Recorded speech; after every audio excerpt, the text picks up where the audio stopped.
La Universidad Autónoma del Estado de Hidalgo, su patronato universitario a través de la División de Extensión de la Cultura, le dan la más cordial bienvenida a la 33 edición de la Feria Universitaria del Libro 2020 en su modalidad virtual.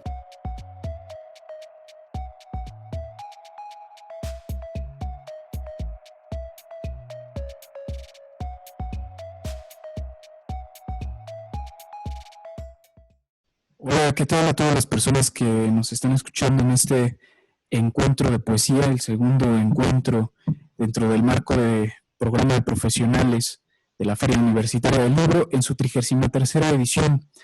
En esta ocasión hemos elegido dos temáticas centrales para el encuentro, una de ellas la poesía actual en México, la poesía mexicana actual, y la segunda, una que nos interesa muchísimo abordar con grandes invitados, que es la hibridación entre los géneros literarios ante la poesía. Y hoy tenemos un invitado que nos congratula muchísimo recibir. Él es Jorge Ortega, que nos vino a platicar justamente los cruces entre la poesía y la narrativa. La narrativa entendida pues como la escritura de relatos, de historias, novela, cuento, etcétera. Y bueno, Jorge Ortega, tenemos la fortuna de recibir a un poeta ensayista nacido en Mexicali, Baja California. Él es doctor en Filología Hispánica por la Universidad Autónoma de Barcelona y desde 2007 miembro del Sistema Nacional de Creadores de Arte. Jorge ha publicado una veintena de títulos en sellos editoriales de México, Argentina, España, Estados Unidos y Canadá. Poemas, reseñas y artículos suyos han aparecido en variados medios culturales y literarios de Hispanoamérica, tales como Letras Libres, Nexos, Quimera, Revista de Occidente y Periódico de Poesía. Su trabajo poético forma parte de múltiples antologías de poesía mexicana reciente y ha sido traducido al inglés, alemán, francés, italiano, portugués y chino. Quiero mencionar que en pasado encuentro fue presentado justamente la traducción al francés de una de sus grandes obras, que es La Devoción por la Piedra. Ahora lo tenemos de vuelta, es un placer recibirlo nuevamente. En 2017, Jorge fue autor invitado en el Salón de la Poesía de la Feria Internacional del Libro de Guadalajara y ha participado en festivales, conferencias y congresos de literatura en distintas ciudades de América, Europa y Asia. Y bueno, en 2010 mereció el Premio Internacional de Poesía Jaime Sabines. Es un gusto, es un verdadero gusto, Jorge, recibirte en este segundo encuentro de poesía de la Feria Universitaria del Libro. La Universidad Autónoma del Estado de Hidalgo, como siempre, es tu casa. Y pues bienvenido, Jorge. Muchas gracias y buenos días y saludos a todos y todas los que nos escuchan. Pese a la pandemia, pues hemos encontrado la manera de no renunciar a la posibilidad de seguir conversando sobre estos temas de interés común, sobre estas apasionantes afinidades en torno a los libros, en torno a la literatura, en torno a la poesía, que son en el fondo formas de amistad, formas de fraternidad y de seguir tendiendo los lazos de complicidad tan necesarios hoy en día a través de la distancia. De manera que agradezco también la invitación de la Universidad Autónoma del Estado de Hidalgo y desde luego de la Feria Universitaria del Libro. Gracias, Jorge. Pues coméntanos un poco, si nos lo permites, te escucharemos, que nos pongas un poco en contexto de qué es esto de un malentendido que existe entre la relación de la poesía con la narrativa. Jorge, cuéntanos, por favor. Sí, con todo gusto. Pues he titulado esta intervención mía Poesía y narrativa, historia de un malentendido, porque pienso que, al menos desde el presente, suele existir una idea que a mi parecer es un tanto equívoca, aunque involuntaria, y que consiste en el hecho de suponer que la poesía y la narrativa son géneros estancos, o son géneros que no tienen que ver absolutamente nada entre sí, e incluso se puede llegar a sostener que son géneros polarizados. Y mi intención es tratar de hablar un poco de cómo no estamos sino ante una mala interpretación de lo que es la importancia de contar, pero igualmente la importancia de cantar. Recuerdo por ahí un subcapítulo de un libro de Octavio Paz titulado La otra voz, el libro de 1989, y el subcapítulo Contar y Cantar. Y ahí en esas páginas Paz se extendía sobre la distinción del poema largo del poema corto, pero al hablar sobre las características del poema largo, acotaba justamente la importancia de la narratividad, ¿no? Y yo siento que en el fondo Paz lo que pretendía era intentar unir estos polos, tratar de batir las hipotéticas distancias entre la narrativa y la poesía. Creo que este malentendido en parte surge del hecho de que también se nos ha dicho durante mucho tiempo, al menos a lo largo de los últimos 100 años, a través de las academias, de las escuelas, de los manuales, de los tratados, que la poesía se ocupa únicamente de la emoción o de los sentimientos, y que en contraparte la narrativa lo que hace es contar cosas, contar historias, como si en el poema no pudiera haber espacio para la narración, igualmente como si la poesía, perdón, la narrativa fuese un género que tuviera que renunciar por su naturaleza al lenguaje poético, siendo que encontramos en grandes novelas de la época contemporánea pasajes que podemos considerar sin duda poéticos. Igualmente podemos hallar obras o poetas del siglo XX que a la par de nombrar, que a la par de hablar también de emociones y de sentimientos, han intentado desarrollar anecdotarios a lo largo de su obra, ¿no? O al menos han dispuesto o han puesto sobre la mesa la importancia de la secuencia narrativa, del desarrollo de la acción en el espacio y en el tiempo, ¿no? Pero yo quisiera,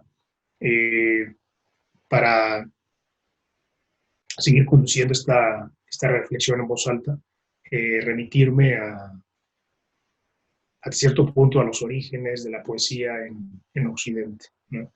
Quisiera irme hasta la Grecia clásica, bueno, incluso antes de la Grecia clásica, la Grecia arcaica, a los tiempos de Hesíodo y de Homero, sobre todo de Homero, y recordar cómo en los poemas homéricos, tanto en la Ilíada como en la Odisea, la poesía está estrechamente vinculada con la narración. Cómo es que cantar era lo mismo que contar, por recuperar esta fórmula o este planteamiento de Paz en la otra voz, contar y cantar. Y así lo encontramos en Homero. Vemos que Homero pues, es un poeta que desde un principio, evocando a la musa, trata de lanzar por delante la tentativa del poema hecho no necesariamente únicamente para cantar o para nombrar o incluso para describir, sino para relatar. Y así nos lo dice desde un principio. en la Ilíada, Homero. Voy a leer nada más un pasaje inicial para hacer referencia a ese hecho. Nos dice Homero: canta, oh cólera, canta, oh diosa, la cólera del pelida Aquiles, que causó a los aqueos incontables dolores, precipitó al Hades muchas valientes vidas de héroes, y a ellos mismos los hizo presa para los perros y para todas las aves. Y así se cumplía el plan de Zeus, desde que, por primera vez, se separaron tras haber reñido el Atrida, soberano de hombres, y Aquiles, de la casa de Zeus. Entonces aquí vemos desde un inicio como Homero nos dice, canta, oh diosa, la cólera del pelida Aquiles. Es la invocación de la musa, pero también es una invocación del hecho de narrar. Y lo que hace Homero a lo largo de la Odisea, si nos fijamos bien, pues no es perderse en abstracciones, no es reflexionar en voz alta sobre las preocupaciones de un yo poético que entonces era inexistente. Estamos ante el género o digamos el dominio de lo que se ha llamado también la épica o el epos, que es el narrar. El yo poético que es fundamental en la poesía actual no existe aún, ¿no? Faltarán todavía un par de siglos al menos para llegar a ese momento con la poesía lírica griega, pero el hecho es que el que no existe ese yo poético tampoco es justificación para que la poesía desde entonces, desde los tiempos de la épica, no tuviera la tentativa para narrar, ¿no? De forma que la poesía en la épica es indisociable de la acción. Siempre que reflexiono de esto acerca, bueno, con mis estudiantes, hago énfasis en el hecho de que la épica es sí poesía, ¿no? Sí, digamos, descripción y exaltación idealizada de las proezas de los héroes y de los dioses, pero también es enfatizar la acción de esos dioses, de esos héroes y de esos semihéroes. Y de hecho lo que más nos interesa de la Ilíada, por ejemplo, es cómo ocurren las cosas, qué es lo que ocurre en esos llanos o en las planicies de la ciudad de Troya cerca del mar. Nos interesa la acción. Y eso ocurre igualmente en el otro gran poema homérico que es la Odisea, e incluso de forma más deliberada. Ahí Homero, invocando a la musa, nos dice: musa, dime o cuéntame del hábil varón que en su largo extravío, tras haber arrasado el alcázar sagrado de Troya, conoció las ciudades, el genio de innúmeras gentes, muchos males pasó por las rutas marinas, luchando por sí mismo y su vida, y la vuelta al hogar de sus hombres. Pero estos no pudo salvarlos con todo su empeño, que en las propias locuras hallaron la muerte, insensatos, devoraron las vacas del sol Hiperión, e irritada la deidad, los privó de la luz del regreso. Principio da a contar donde quieras, oh diosa nacida de Zeus. Es todavía más explícito el inicio de la Odisea en cuanto a la necesidad del poema por contar, ¿no?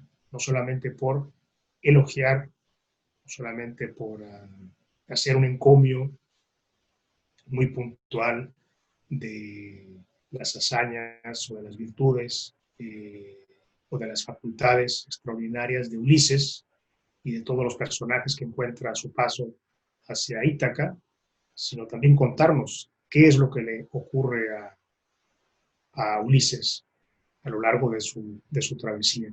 Por eso podemos decir sin duda que Por ejemplo, la Odisea se puede considerar la primera novela de aventuras, ¿no? Estirando un poco la liga, ¿no?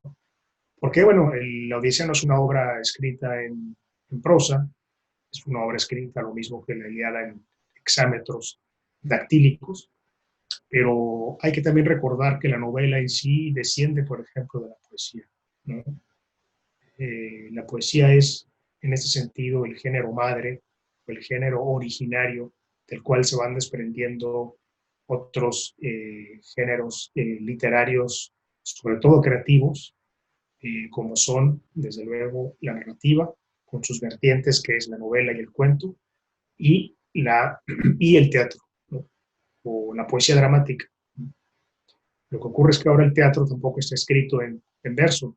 Todavía Federico García Lorca, en los años 20 y 30 del siglo pasado, escribió teatro en verso, Más de Sangre, Yerma, eh, un poco a la usanza de los poetas dramáticos del siglo de oro español. Sin embargo, hoy en día, pues, todo el teatro está escrito prácticamente en prosa, ¿no? Pero también la dramaturgia, lo mismo que la novela, pues son géneros que descienden de ese género originario eh, que fue el de la poesía, ¿no? Al menos entendido como una composición escrita en verso, pero que el hecho de estar escrita en verso no le eximía de la importancia o de la necesidad de narrar, ¿no? Y ahí es donde destacamos justamente eh, la importancia de volver a veces a reflexionar en torno a ese punto de referencia esencial, que es la épica, al menos cuando queremos tratar de las diferencias entre poesía, de las supuestas diferencias entre la poesía y la narrativa, ¿no? Porque yo lo que me propongo es suponer que en realidad no hay tal diferencia. Sí hay una diferencia de factura, por supuesto, ¿no? Las novelas y los cuentos están escritos de una forma muy singular, lo mismo que la poesía, ¿no? Pero bien pudiéramos tomar algunos poemas narrativos del presente, eh, ponerlos en prosa, ¿no? Y bien podrían ser microrelatos o, o relatos breves o fragmentos de novelas o síntesis de futuras novelas o primeros capítulos de novelas breves. Eh, bueno, creo por lo mismo que hay 4 grandes momentos en la historia de la literatura occidental en los que la poesía y la narrativa van de la mano. Uno sería el de la antigüedad, el de la Grecia arcaica con Homero, pero también el de la antigüedad clásica, ya con Virgilio, porque Virgilio, siguiendo también los pasos de Homero, hace algo similar, al menos en las primeras líneas de la Eneida, cuando nos dice: yo soy aquel que modulé otro tiempo canciones pastoriles al son de mi delgado caramillo. Después dejé los bosques y forcé las campiñas colindantes a plegarse al codicioso afán de los labriegos. Y ahora canto las armas horrendas del dios Marte y el héroe que, forzado al destierro por el hado, fue el primero que desde la ribera de Troya arribó a Italia y a las playas Lavinias. Se refiere a Eneas, el héroe Eneas que sobrevive a Troya y que escapa con su padre y con su hijo para fundar después la ciudad de Roma, ¿no? Virgilio lo que quería hacer en el fondo era darle una genealogía eh, heroica a los Césares, ¿no? Sobre todo a César Augusto, que fue su emperador. Y lo que hace Eneas a lo largo de Eneida, pues es contar justamente también este regreso o este viaje más bien de Eneas desde Troya hasta las costas italianas para fundar la ciudad de Roma. Todas las vicisitudes que atraviesa, los naufragios, etc. De hecho, los primeros 6 cantos de la Eneida los podemos considerar como una pequeña odisea, ¿no?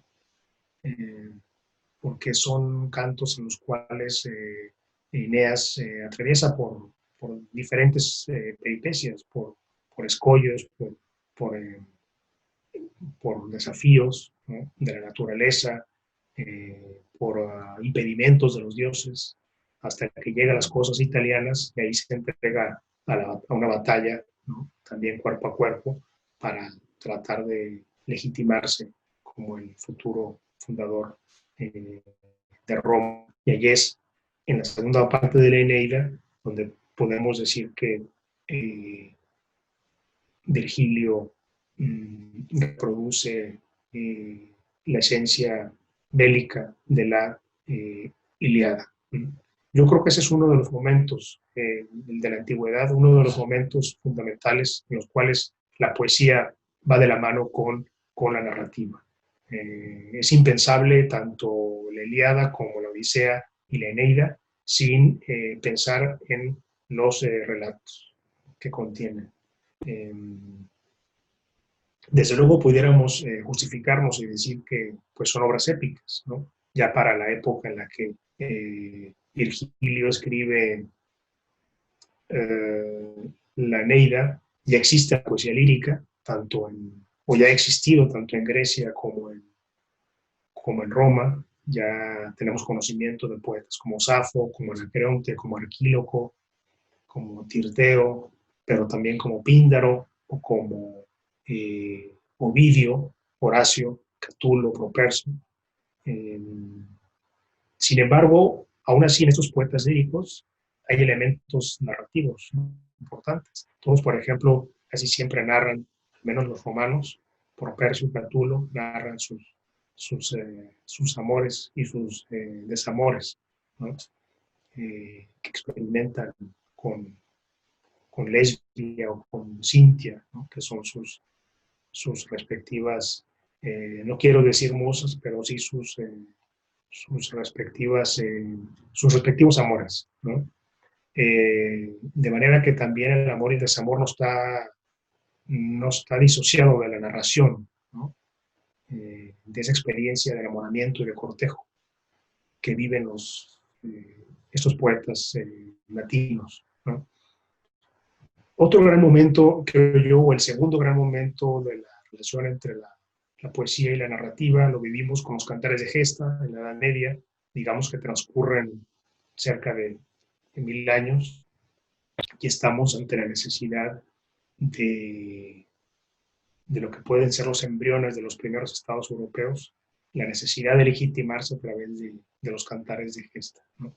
O sea, de un poema que aglutine el imaginario de estos pueblos emergentes, que serán después Alemania, la nación alemana, la nación francesa, la nación española. Y ahí tenemos pues, la canción de Rolando o la canción de Roldán en Francia, tenemos el cantar de los Nibelungos en Alemania y desde luego el conocido poema o cantar de Mio Cid en España. Y vemos nuevamente que la mejor forma para narrar estos cantares de gesta, que son como casi himnos literarios que cuestionan el imaginario de un pueblo, vemos que la mejor forma pues es la poesía, es el verso. Un verso quizá muy primitivo, un verso tal vez un tanto torpe, pero que finalmente será después un tipo de verso que dará paso al alejandrino o al decasílabo o al pentámetro yámbico, ¿no?, dependiendo de la lengua en la que hablemos. Pero el hecho es que, por ejemplo, encontramos allí en el Cantar del Mio Cid, por hablar del texto de nuestro idioma, del castellano, encontramos también que ese autor anónimo del Mio Cid siente también la necesidad de contar la historia de Ruy Díaz de Vivar, pero recurriendo necesariamente al verso. Y no se trata de de recurrir al verso solamente para tratar de hablar o de idealizar más bien, de hablar de manera elogiosa o de idealizar las acciones del biocid, sino que había necesidad también de transmitir esos contenidos a través de la musicalidad del verso, ¿no? No hay que olvidar que la musicalidad o la ritmicidad que daba el verso tenía también una función práctica, ¿no? Que era tratar de memorizar esos contenidos a través de la musicalidad que otorga la poesía, como sucede ahora con las canciones. ¿Por qué podemos memorizar más fácilmente una canción o por qué resulta más adhesiva o pegajosa una canción que un discurso o que una nota del diario? Pues en parte porque las canciones están escritas siguiendo estos patrones o estas pausas rítmicas que favorecen más la memorización, ¿no? Eh, Fue durante un tiempo también el sentido de la poesía didáctica. Hay poemas científicos escritos en la antigüedad, también en verso. Pensemos en Empédocles, pensemos en Lucrecio, igualmente, gran poeta latino, que trata de alguna manera de formar criterio, de transmitir contenidos de carácter teórico, o que hoy podríamos considerar teóricos o más propios, al menos del ámbito científico, a través del verso, ¿no? De manera que el verso era así como que un instrumento que permitía memorizar de la manera más fácil los contenidos sin necesidad de hacer un esfuerzo extremo. Y en los cantares de gesta también, es decir, el uso del verso en los cantares de gesta tenía también este propósito, porque muchos de estos cantares de gesta eran memorizados por los juglares. Los juglares iban de pueblo en pueblo, iban de plaza en plaza, sobreviviendo a veces de algunos señores que se apiadaban de ellos y los acogían durante un tiempo en sus palacios, en sus casas, pero también vivían de la ayuda de la gente, ¿no? Porque lo que hacían era amenizar o entretener a las personas en las plazas donde se apostaban y ahí contaban sus historias, ¿no? Los juglares. Y estas historias estaban relacionadas desde luego con igualmente las proezas y los héroes de los guerreros o de los grandes señores de su tiempo, o sea, de la Edad Media, ¿no? Es un hecho, es curiosa la coincidencia porque es un hecho que también se da con los poetas que aparecen sobre todo en la Odisea, ¿no?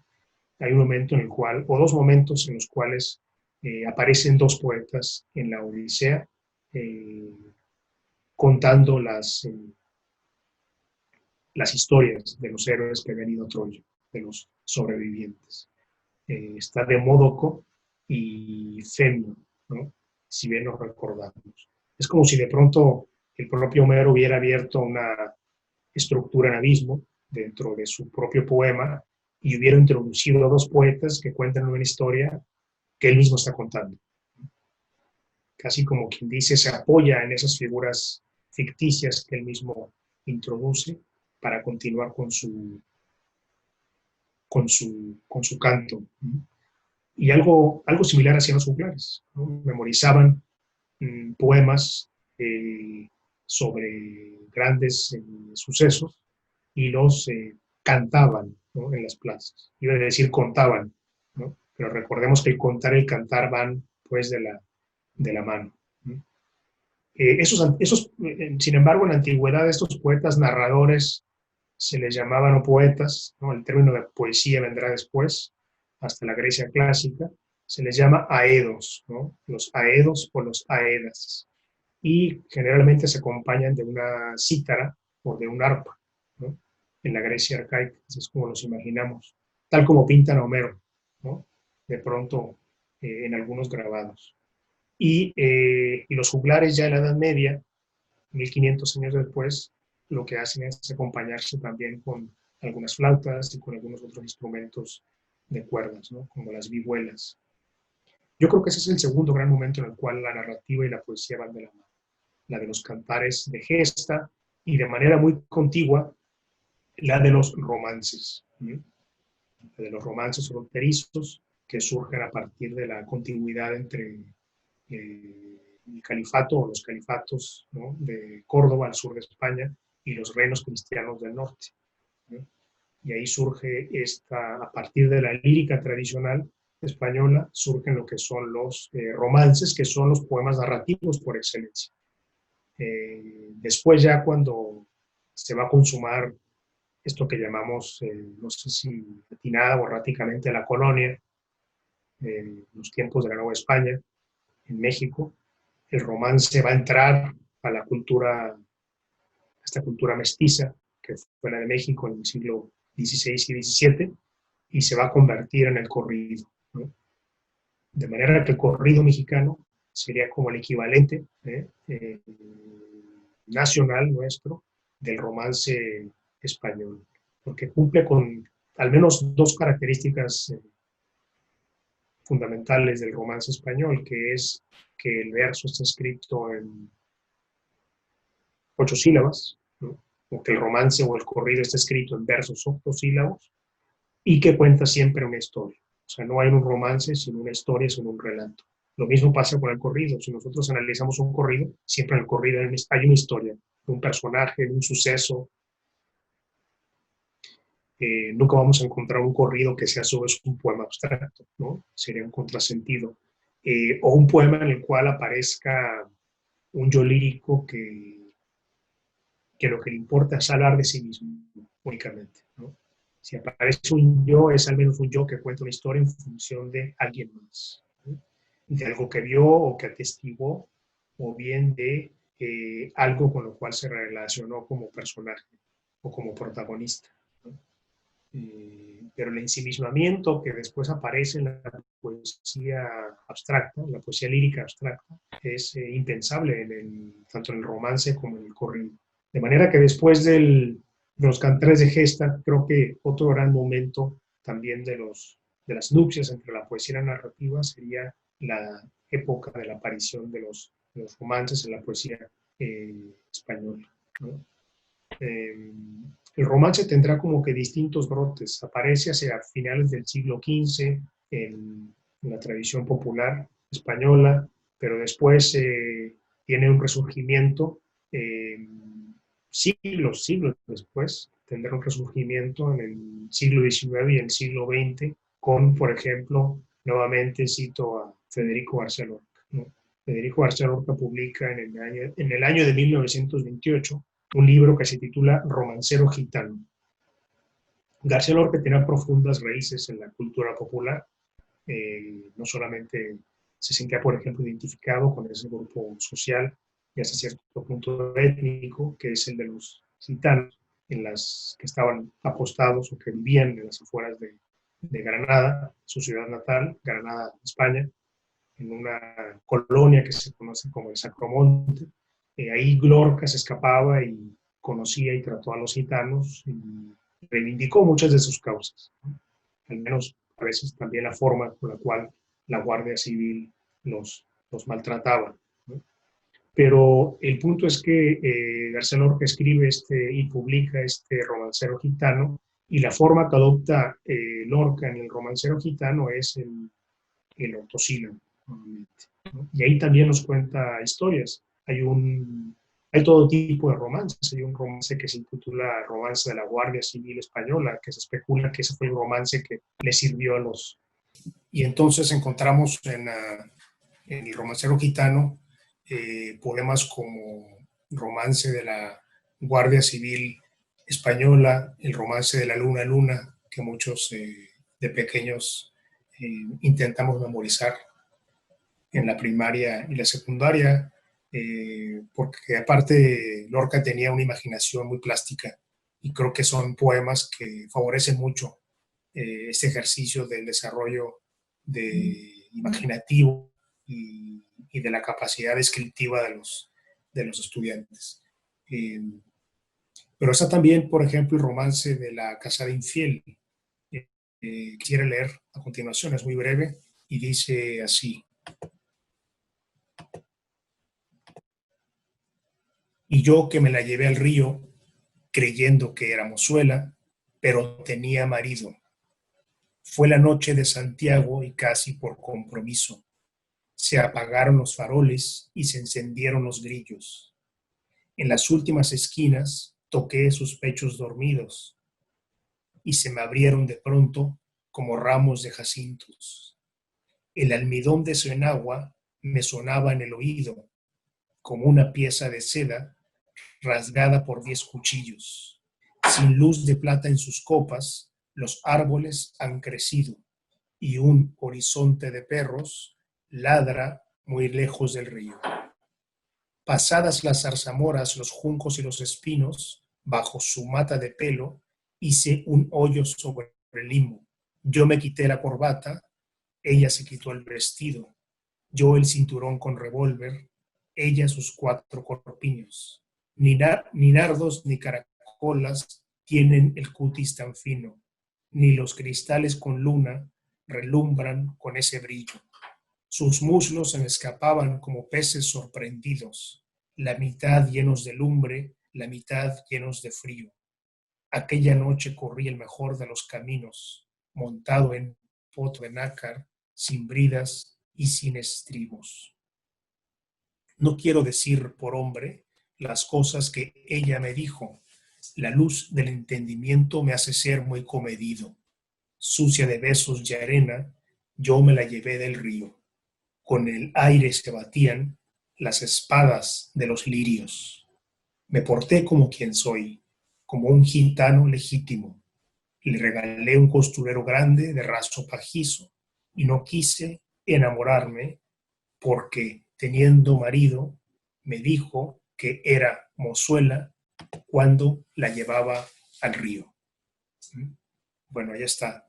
Es una historia, es un poema quizá un poco más subido de tono, en relación con el romance de la Luna Luna y con otros romances quizá con un contenido y un tono más pueril, pero el punto es que hay una historia ahí, ¿no? Independientemente de que es una historia que le haya podido o no ocurrir al propio Lorca, el hecho es que hay una historia contada desde un yo que se apropia de ese relato, ¿no? De esos hechos que aparecen ahí, pero donde podemos ver de manera muy clara que lo que anima en sí este romance o este poema en forma de romance es la historia, ¿no? Pues hay un relato ahí, independientemente también de los méritos expresivos del propio Lorca.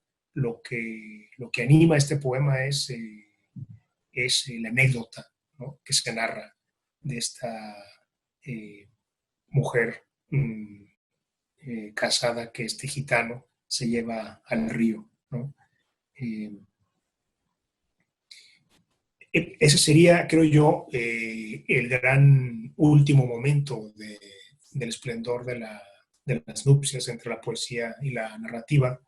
Pero antes, hablando de los romances, antes tendríamos otro momento que sería el de la poesía culterana del siglo XVII, sobre todo con poetas como Quevedo y como Góngora, que utilizan el soneto o que utilizan la silva para también narrar, ¿no? Digamos que la acción es así como que el eje de esos poemas. No son poemas que hablan necesariamente de emociones ni de sentimientos de manera obsesiva, sino que tratan de contarnos una historia. Y yo creo que el ejemplo mayor sería el poema de las soledades de Góngora, en el cual aparece un peregrino que sobrevive a un naufragio, huye de la ciudad, donde ha sufrido una decepción amorosa y trata de encontrar consuelo en la naturaleza. Entonces agarra camino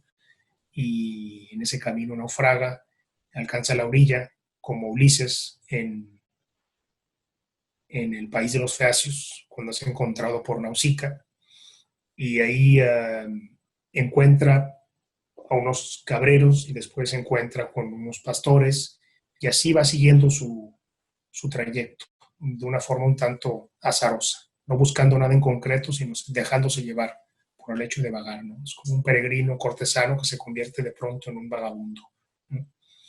Pero en este poema de las soledades vemos a un peregrino que será el protagonista que atraviesa distintos espacios. Y vemos que la voz poética, la de Góngora, habla en ocasiones en voz de este peregrino, pero también hay ocasiones en las cuales le cede la voz a otros personajes en el poema, que aparecen en el poema, de manera que el poema se convierta también en un poema coral, no solamente en un poema narrativo, sino en un poema coral. Yo creo que después de la poesía homérica, de los cantares de gesta, de la Edad Media, de los romances, este sería otro gran momento de las relaciones estrechas entre poesía y narrativa, la de la poesía barroca. No es precisamente el caso de Sor Juana en el Primero Sueño, pero sí el caso de Sor Juana en algunos sonetos. Sonetos en los que vemos que hay una anécdota detrás, a veces de forma muy explícita, a veces de manera un tanto velada, pero hay una anécdota detrás del planteamiento meramente estético, ¿no? de la pieza. Y yo diría que en el siglo XX pues encontramos a autores como García Lorca, que es un poeta que recupera efectivamente el romance en una época de las vanguardias. No era un momento fácil para recuperar la forma del romance porque en 1928 pues ya tenemos en apogeo muchas de las vanguardias artísticas, ¿no? Al menos en términos literarios, el cubismo, el futurismo, desde luego el surrealismo, cuyo manifiesto se publica en el 24. Bueno, el propio Lorca, en Poeta de Nueva York, dará muestras de su asimilación tan personal del surrealismo. Pero lo que quiero decir es que antes, en 1928, publica este Romancero Gitano, que es como un tributo, no necesariamente a la poesía de Lorca, pero sí a la tradición de la poesía narrativa española, que es de raíz popular. Y en México encontraremos a otros autores que igual en el siglo XX, a través de poemas unitarios o de poemas fragmentarios, tratarán de honrar la impronta narrativa en el poema.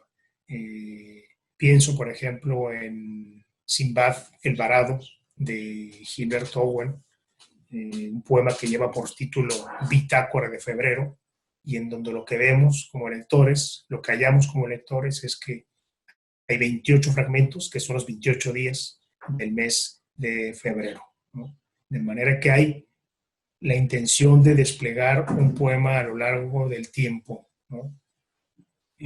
Pero también a lo largo del espacio, porque lo que le ocurre a ese sujeto poético que aparece en Sinbad el Varado es también el peregrinaje por distintos espacios, por distintos escenarios, ¿no? No solamente de su propia vida, sino escenarios geográficos, coordenadas específicas, lo cual siento que le dan pues al poema una idea, una noción de transcurso muy clara, ¿no? Y ese transcurso es también una forma de vivir de manera muy personal lo que sería el aspecto narrativo en la poesía, ¿no? Voy a leer un fragmento muy breve de este Sinbad el Varado, que aparece en el primer día, que es el día del naufragio. Ahí está otra coincidencia, por cierto, con Góngora, ¿no? El poema de Góngora de las soledades, la soledad primera empieza con un naufragio. Y aquí vemos también cómo Sinbad, Gilberto Owen en el Sinbad el Varado, empieza con otro naufragio, pero la última estrofa es la que me interesa. Dice: y luché contra el mar toda la noche, desde Homero hasta Joseph Conrad, para llegar a tu rostro desierto y en su arena leer que nada espere, que no espere misterio, que no espere. Creo que en esos versos, desde Homero hasta Joseph Conrad, o sea, desde la Grecia arcaica de hace 2700 años, a la narrativa o la prosa narrativa magistral de Joseph Conrad en el siglo XX, creo que en esos 27 siglos de historia podría caber claramente el arco de estos avatares de la relación de la poesía con la narrativa desde Homero hasta Joseph Conrad, nos dice Gilberto Owen. Y creo que también en el siglo XX mexicano, aparte de Gilberto Owen, podemos encontrar muestras de poemas narrativos. Algunos de ellos son poemas extensos. Pienso en La Suave Patria de López Velarde, cuyo principio es una paráfrasis o una emulación del principio de la Eneida, de Virgilio. Recordemos que allá Virgilio nos empieza hablando del caramillo, ¿no? Cómo es que él, que antes utilizaba el caramillo para entonar sus poemas, ahora toma, en todo caso, la trompeta para hablar de Marte, es decir, para hablar de la guerra. Bueno, era una reminiscencia de los poemas bucólicos que había escrito Virgilio antes de la Eneida, como las geórgicas, ¿no? Y las bucólicas. Y con López Velarde ocurre algo similar. López Velarde había escrito poemas, digamos, líricos, ¿no? Muy definidos, sobre todo breves, y de pronto recibe esta encomienda de redactar el poema patrio mayor para conmemorar el centenario de la consumación de la independencia en 1921 y escribe La Suave Patria, ¿no?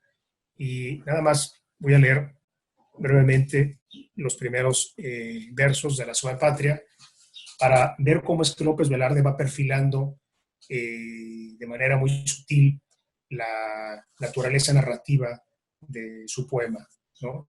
Igual que Virgilio empieza diciendo: yo que solo canté de la exquisita partitura del íntimo decoro, alzo hoy la voz a la mitad del foro, a la manera del tenor que imita la gutural modulación del bajo para cortar a la epopeya un gajo, ¿no? Hay una identificación con la epopeya o con el epos griego, ¿no? Con la narración. Y nos dice en otra estrofa: navegaré por olas civiles con remos que no pesan, porque van como los brazos del correo Chuan que remaba la Mancha con fusiles. Nos está diciendo en tiempo futuro lo que va a hacer en su poema. Navegaré por olas civiles con remos que no pesan. Los remos de la poesía, que son los remos que no pesan, los remos de la expresión abstracta, ¿no? Bueno, que serán los remos, ¿no? De la palabra poética y no de la concretud de los hechos. Sin embargo, hay por ahí la perfilación, pues, de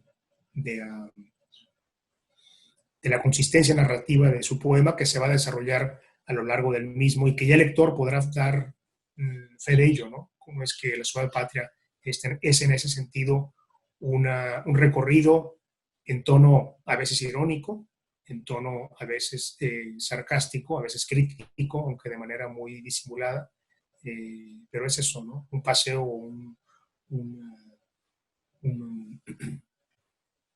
un transcurso por algunos elementos llamativos de la patria y sobre todo de la patria del interior, ¿no? Del interior del país. Y habrá en otras lenguas algunos otros poetas que también desarrollarán lo que es el poema narrativo. Yo creo que hay otras tradiciones que en el siglo XX desarrollaron con mayor consistencia el poema narrativo, ¿no? Pienso en la tradición norteamericana, sobre todo, ¿no? Un poco también en la poesía italiana, pero más que la poesía mexicana y la italiana, la poesía norteamericana creo que fue la que mejor asumió las riendas del poema narrativo, la poesía de ciudad de los Estados Unidos, en donde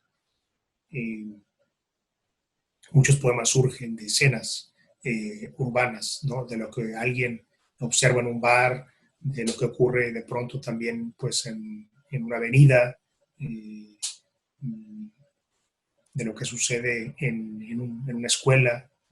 Esos son los escenarios de la poesía norteamericana que permiten, digamos, una mayor narratividad en la medida que el poeta o que el sujeto poético del poema está más relacionado con la sociedad en la que vive, ¿no? es decir, toma más distancia de esa torre de marfil de la que se ha hablado en otras tradiciones. Yo quisiera, para concluir, nada más leer un fragmento de una poeta que es Elizabeth Bishop, una poeta norteamericana, que se llama El pez, y es un poema en el cual Elizabeth Bishop habla simple y sencillamente de un día de pesca, ¿no? Pero no es un día de pesca, digamos, infructuoso, sino todo lo contrario, es un día de pesca de suerte, donde pues Elizabeth Bishop habla de cómo tiene la suerte de pescar un pez, el pez. ¿No? Y todo el poema es eso, ¿no? Es hablar de cómo forcejea con el pez, de manera que vemos cómo también la anécdota, el relato, la narración, en una poesía que puede resultar aparentemente descriptiva, ¿no? Está ahí, ¿no? Como un esqueleto o como una armazón. Dicen, pesqué un enorme pez, lo mantuve junto a la embarcación, fuera del agua, a medias, con mi anzuelo enganchado en su boca. No luchó, no había puesto ninguna resistencia. Hoscamente pendía con su peso demolido y horrible y venerable. Su parda piel estaba en ciertas partes descascarada como piel tapiz. Tenía formas, pero como rosas en pleno florecimiento, pero tiznadas y vidas a la vez. Lo moteaban percebes y rosetas finísimas de cal. Lo infestaban diminutos piojos marinos. De su vientre colgaban hilachas de sargazo. Mientras sus branquias respiraban el oxígeno atroz, aterradoras agallas, sanas, tersas de sangre, capaces de cortar brutalmente, pensé en la vasta carne blanca, comprimida como plumaje, los huesotes y huesitos, los salvajes colores negro y rojo de sus entrañas deslumbrantes, su vejiga de natación rosada como una enorme peonía. Miré sus ojos amarillentos, mucho mayores que los míos, aunque menos profundos. Los iris empotrados y rellenos con papel de estaño impreciso, visto a través de una mica antigua y con rayas. Se movían levemente, aunque no para corresponderme la mirada. Eran como un objeto que se inclinara hacia la luz. Admiré su cara resentida, el mecanismo de su mandíbula. Entonces vi que de su labio inferior, si eso puede llamarse labio, húmedo, torvo, en forma de arma, colgaban 5 viejos sedales, o tal vez 4, y un alambre con el sistema giratorio aún atado y sus 5 grandes anzuelos, firmemente clavados en su boca. Un sedal verde, hilachas a su término, donde el pez lo rompió. 2 sedales más gruesos, un esbelto hilo negro rizado por forcejeos y sacudimientos de cuando se libró y pudo escapar. Como medallas de raídos listones, oscilantes pelos, parvas de la sabiduría, brotaban de su mandíbula doliente. Yo miraba, y la victoria llenó la embarcación de alquiler. Desde el fondo, junto a la quilla, donde el petróleo desplegaba un arco iris, en torno del motor comido de óxido, hasta el desaguador anaranjado, las bancas hendidas por el sol, las chumaceras en sus toletes, hasta que todo fue arco iris, arco iris, arco iris. Y dejé que el pez escapara. Bueno, es un poema de cómo esta mujer pesca el pez forcejea con el pez, pero ya que lo tiene cerca, se apiada de él, se identifica con él, ¿no? Preso entre las garras del hombre, y lo que hace es dejar escapar el pez, ¿no? Indultar al pez. Algo quizá opuesto al sentido común de lo que haría un pescador o alguien que sale a pescar y que está hecho justamente para eso, ¿no? Para ir a pescar. Pero vemos también cómo es un poema en donde la descripción es la narración misma, ¿no? Que eso es parte también de lo llamativo de este texto poético de Elizabeth Bishop. Describe al pez, pero en el momento de avanzar en la descripción de ese pez, lo que hace es narrar su lucha con ese pez, ¿no? Como en el vado de Yabok.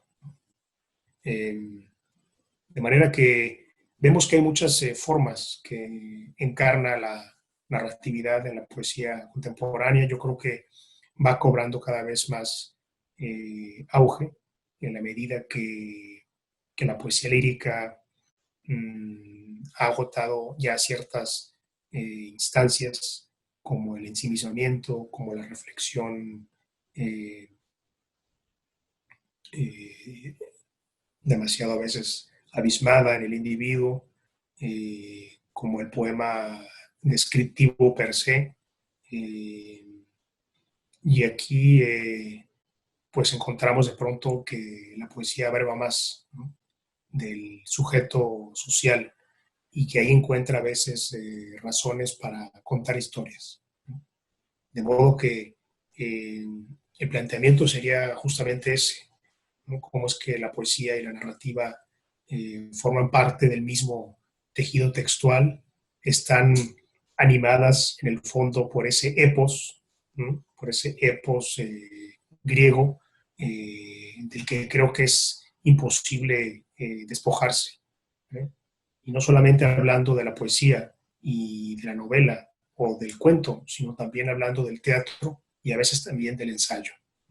Por ejemplo, en algunas tradiciones, como la inglesa, hay un ensayo que a mí al menos me interesa mucho, que es ese ensayo que comienza siempre con una anécdota, ¿no? Si el autor va a hablar de Edward Hopper, lo que hace es comenzar a hablar como de niño su abuelo o su padre lo llevaba a desayunar a tal o cual restaurante y se almorzaban unos hot cakes con tocino y un café negro, y cómo es que él observaba en el baño de ese lugar unos cuadros que le empezaron a llamar la atención, que muchos años después él sabría que eran unas reproducciones de Edward Hopper, ¿no? Y ahí empieza, ¿no? A partir de ahí empieza su reflexión sobre Edward Hopper. Encontramos ese tipo de ensayismo, es decir, un ensayismo que surge de una anécdota y que llega a la reflexión más profunda a través del anecdotario. Pues muchas gracias, maestro. Es un contexto amplísimo el que nos has presentado. Quisiera un poco, antes de cerrar, ahondar en algunas temáticas que creo que pudieran ser interesantes tanto para lectores como para la gente que está, digamos, en el oficio de la escritura, de la poesía. Y es, bueno, este efecto de la narrativa que es, digamos, elemental del relato, que es la ubicación en el espacio. Lo decías muy bien, ¿no? La parte de dar las coordenadas, etcétera. Y bueno, me parece bien interesante el ejemplo que dabas, por ejemplo, en Góngora, y pensé en el libro del desasosiego de Fernando Pessoa como un contraste, ¿no? Digamos, el epos del que ya hablabas, este relato, por ejemplo, de la gestación de grandes naciones, etcétera, se convierte en el libro del desasosiego de Pessoa en el tema, por ejemplo, de la vida cotidiana de un trabajador, ahora llamamos trabajador esencial, ¿no? Y es justamente un libro que se desarrolla de manera lírica, pero con una importante dimensión narrativa, y creo que marca un parteaguas justo de una manera de hacer la poesía, relatando, ¿no? Contando historias. Y en ese sentido, pues quisiera preguntarte, ¿cómo ves tú en la actualidad eh, este desarrollo o esta implementación, digamos, de la narrativa en las nuevas y múltiples poéticas que hay en la actualidad?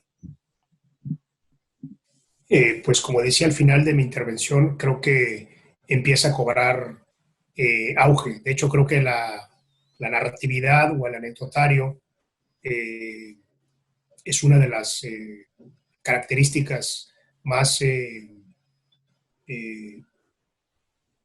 comunes en la nueva poesía mexicana. No es algo nuevo en otras tradiciones, como también mencioné, es algo que siempre ha estado ahí, al menos en la poesía norteamericana. La poesía norteamericana hace tiempo que le perdió miedo a salir, ¿no?, a la calle, y que también demolió, digamos, esos tótem de que el poema tiene que ser siempre inteligente o que tiene que hablar de algo trascendente, Algo muy eh, abstracto, ¿no? sí, o de algo muy trascendental, ¿no? Trascendental, claro, sí. Trascendente y trascendental, ¿no?, tanto en los medios como en los fines. Uh-huh. Eh, y se propuso ser una poesía más a flor de calle, eh, que habla del ciudadano de a pie, en donde el poeta no se siente, digamos, un iluminado, ¿no?, sino que es un ciudadano más, y que vive cosas, que experimenta cosas que experimenta también el lechero, el aguador, el lomero, etcétera. Y, y creo que esa es una de las constantes en la poesía norteamericana.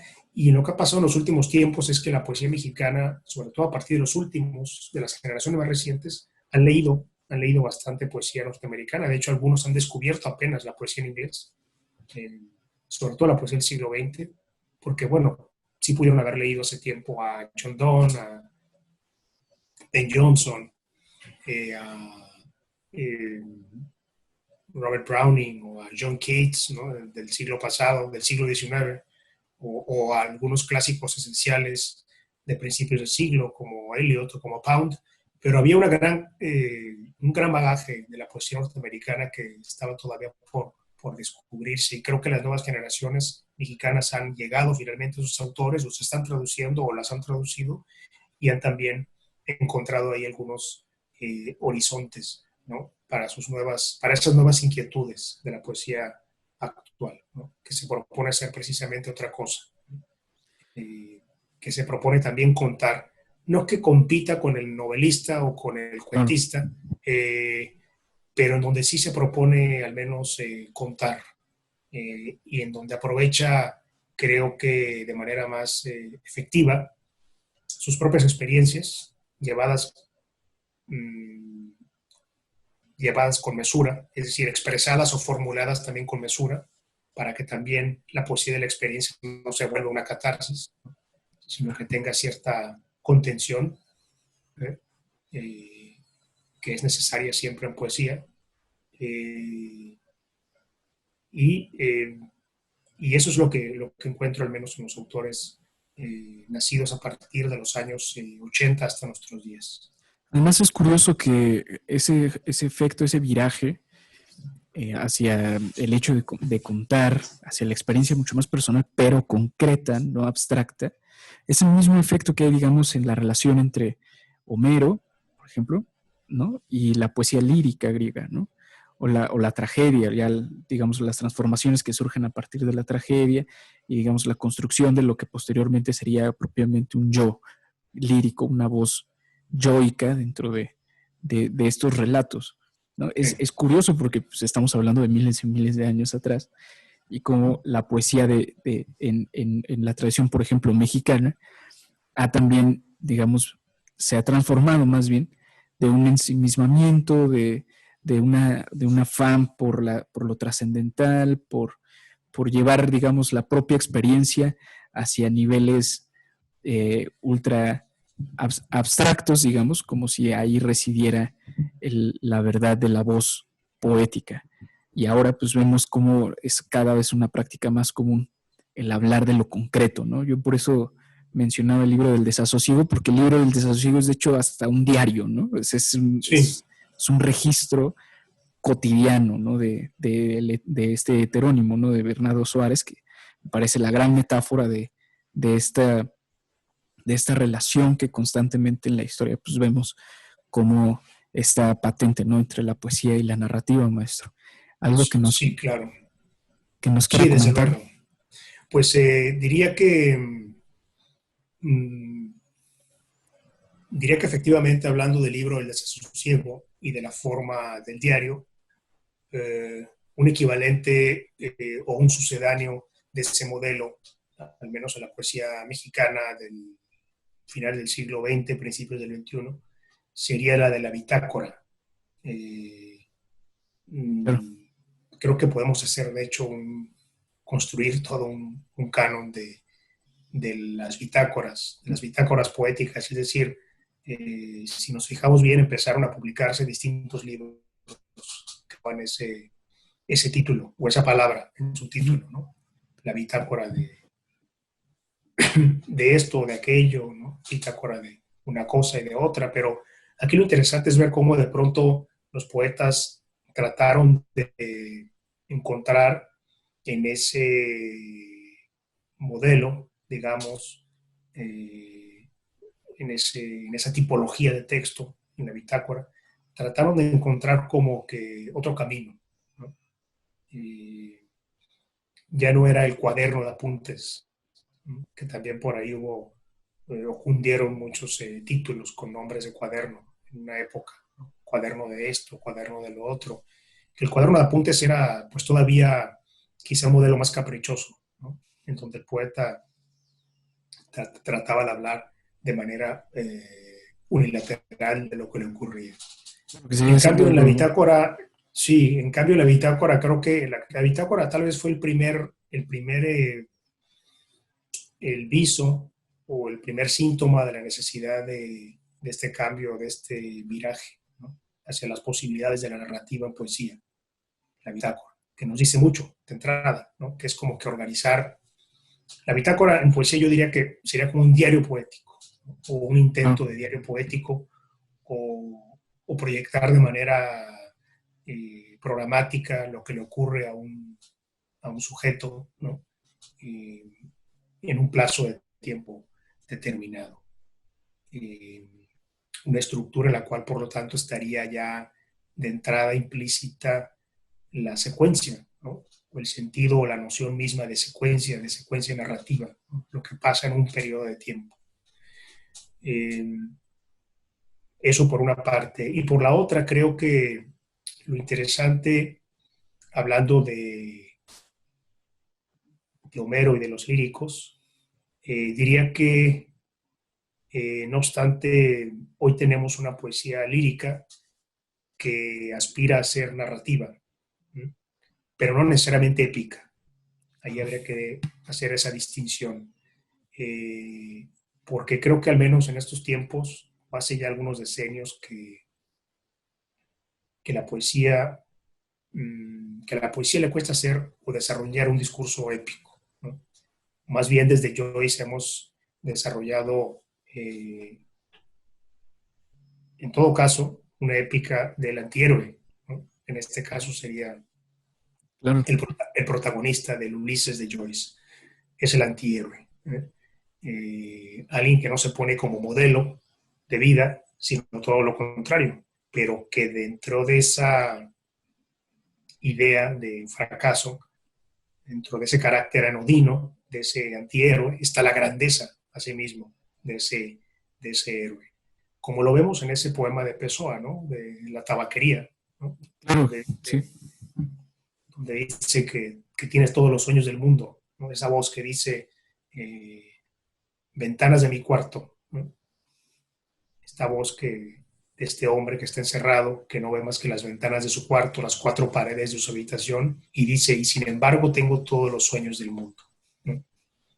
No soy nadie, Así empieza diciendo: no soy nadie, nunca querré ser nadie, sin embargo tengo en mí todos los sueños del mundo. Nuevamente Pessoa, ¿no? Como en el libro El desasosiego. Y creo que ahí está más que nada el filón, en todo caso, del papel que puede jugar el, el sujeto poético en la poesía actual, en la medida que se pretende hacer una poesía épica. En todo caso sería una poesía, una antiépica, ¿no? Porque estamos ante el antihéroe como modelo, ¿no? Con el cual se identifican buena parte de los ciudadanos, ¿no? Una especie de Hemos vivido, el héroe insignificante, ¿no? O el héroe que es igual cierto, a todos. sí, porque hemos vivido un siglo, un tiempo de grandes pérdidas, en donde todos los ciudadanos se sienten en ese sentido identificados más con la sensación de pérdida y de fracaso Claro. social, ¿no? O de fracaso colectivo, que de éxito, ¿no? A diferencia de otras sociedades que han conocido el éxito o la prosperidad después de la Segunda Guerra Mundial o después de otros conflictos Ujú, claro. eh, purgativos que han experimentado, nosotros hemos siempre sido sociedades, al menos en Latinoamérica, eh, Golpeadas, ¿no? Como vulneradas, exacto, anticlimáticas. anticlimáticas. Todo lo contrario quizá de la grandeza y del proceso de idealización gradual que se propone la épica. Claro, incluso si pretendiéramos hacer una idealización o una generalización de nuestra idea de México ahora, a todas luces pues sería muy difícil, ¿no? Porque para todos es evidente que hay una multiplicidad de atravesamientos culturales en el país, y que tienen que ver justo con puntos de partida, como dices, ¿no? Heridas sociales, una diversidad de dolores ultra variopintos, ¿no? Históricos, que ya no se pueden resumir en un solo epos, ¿no? Ya no se pueden resumir en la figura de un solo héroe, ¿no? Exacto. Un epos que cuestione, ¿no? Todas las aspiraciones de los hombres que conforman una polis o una sociedad o un pueblo. Werner Jaeger decía que Homero había sido el educador del pueblo griego, es decir, que Claro, había puesto sobre la mesa valores o principios de valentía, de dignidad, de pundonor, ¿no? Que habían servido para educar un pueblo, eh, que hoy vivimos, desde luego, muchos siglos después, en otras circunstancias. Y creo que ante la imposibilidad de una épica que aglutine de manera homogénea todas las aspiraciones de los ciudadanos de un país como el nuestro, como México, uh-huh, pienso que por lo mismo, regresando al tema, a nuestro tema, a nuestra premisa de los vínculos entre la poesía y la narrativa, lo que, lo que importa, por lo tanto, son las microhistorias, ¿no? exacto. Ese es el reducto que en cualquier caso le queda a los poetas Uh-huh. de las últimas generaciones, ¿no? Sí escribir una poesía narrativa para oxigenar más el enclaustramiento discursivo de la poesía mexicana, pero una narrativa que por lo pronto únicamente dé espacio a las microhistorias. Claro. Y además parece una especie de impulso natural hacia la reubicación, ¿no? Hacia volver a ubicarnos en el tiempo, en un lugar, en un espacio determinado, como si, digamos, esta ruptura que podemos vislumbrar con el amplísimo contexto que nos has presentado, pues representara justo eso, ¿no? Como el ensimismamiento también es una dislocación, ¿no? Eh, Sí. Ahora esta tendencia hacia narrar y contar las historias concretas, digamos, los pequeños relatos inmersos en la poesía actual, pues parecen un esfuerzo como para volver a ver en dónde estamos, ¿no?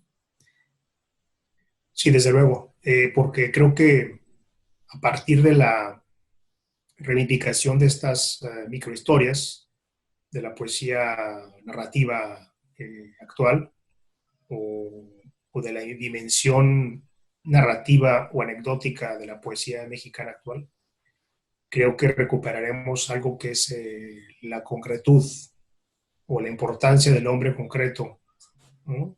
Claro, La importancia de la concreción en la experiencia cotidiana del ser humano, que es algo que por periodos de pronto se ha alejado la poesía. Y la poesía finalmente es eso, es concreción, y lo que los lectores también en ocasiones buscan para reconocerse en los demás son elementos de concreción, ¿no? claro.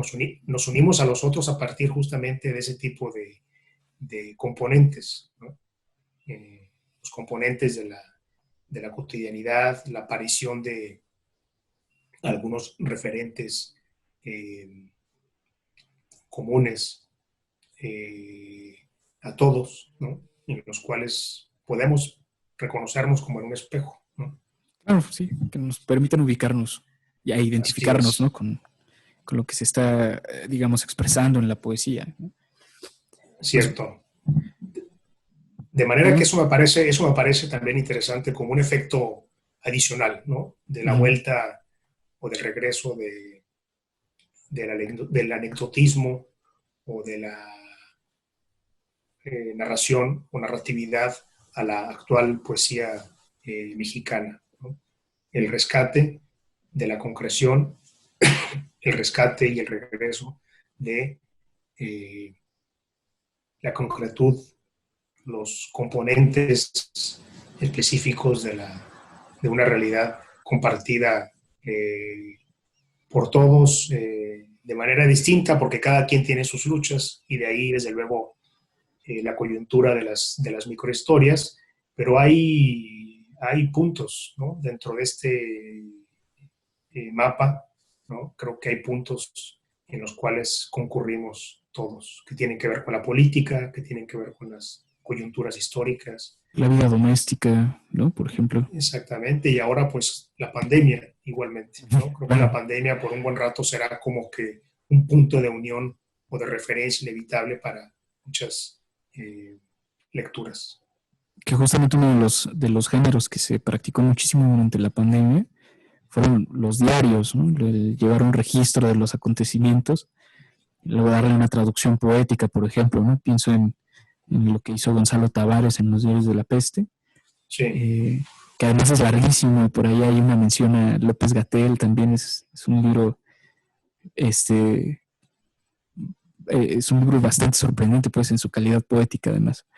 claro, sí, y aparte es curioso porque es el diario de la pandemia es el diario de un encierro, ¿no?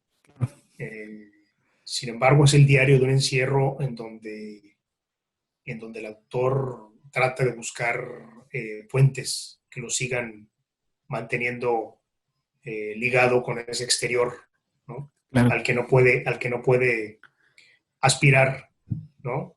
Directamente por el momento.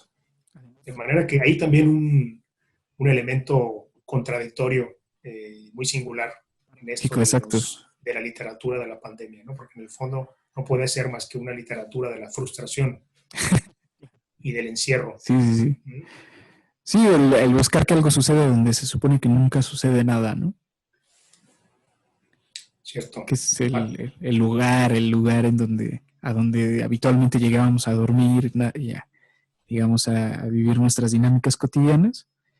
Pues ahora parece, digamos, el espacio en donde sucede el mundo, ¿no? Entonces, pues como dices, es justamente una literatura como de la frustración, como de los límites, el estrechamiento de la experiencia, el redescubrimiento de espacios, un montón de cosas, ¿no? Que claro, y hay que ver, justamente, perdón, y justamente se fortalecen con este cruce entre la dimensión narrativa, lo anecdótico, el diario sí, y lo sí, poético, ¿no? sí, porque todos quieren contar cómo les fue, ¿no? Claro, Hay quienes no, seguramente no tienen el menor interés en escribir sobre esto de estar en cuarentena, pero quienes sí han manifestado ya interés en hacerlo y quienes lo han hecho, podemos ver que eh, es eso, ¿no? Es una literatura del encierro que aspira al exterior, que añora el exterior pero que también siento yo que va a cambiar sustancialmente lo que podremos leer en los próximos años, ¿no? Yo sí creo que va a haber un trastoque de cosas, de concepciones del mundo, de manera de asumir el mundo propio de otra manera, porque Claro. si este confinamiento se extiende por varios meses más y al final termina alcanzando un año y medio, ¿no? Llevado de manera estricta o no, pero que digamos la estela o el efecto de este confinamiento dure año y medio, seguramente esto cambiará también la manera en que cada autor asume su propio mundo, ¿no? Seguramente, En relación con los demás. Así seguramente. que, así que por eso es importante igual apelar, ¿no? A la importancia de, de las microhistorias y cómo es que cada quien intentará canalizar su versión de los hechos a su manera, ¿no? Ya sea replegándose nuevamente, digamos, en el mundo propio, o sea, encerrándose en sí mismo, o ya sea intentando reanudar su relación con el mundo y con los demás ciudadanos, pues planteando también una nueva narrativa de la Eso contingencia. sería excelente, ¿no? Pero pues esperaremos a ver qué pasa en el porvenir, maestro. Y bueno, eh, se nos ha acabado el tiempo, maestro. Tenemos que cerrar desafortunadamente, pero esperamos que esta discusión sea un debate que se extienda hacia el futuro y pues tengamos la oportunidad, ya pasada la pandemia, de recibirlo también acá en Hidalgo, en la Universidad Autónoma del Estado de Hidalgo, para futuras conversaciones y en otras participaciones, maestro. Muchas gracias y nuevamente por la oportunidad de hablar de estos temas que nos apasionan a la inmensa minoría de la que hablaba Juan Ramón Jiménez, por la atención de quienes nos han escuchado y desde luego por el gusto de conversar nuevamente contigo. Gracias, Jorge. Pues nos estaremos viendo muy pronto. Bienvenidos pues nuevamente al encuentro de poesía. Sigan las actividades de la Feria Universitaria del Libro y bueno, te agradecemos muchísimo, Jorge, que nos hayas acompañado. Eso sería todo por ahora y pues nos vemos en otra ocasión. Hasta luego, Gracias. hasta la próxima. Hasta luego. Chao.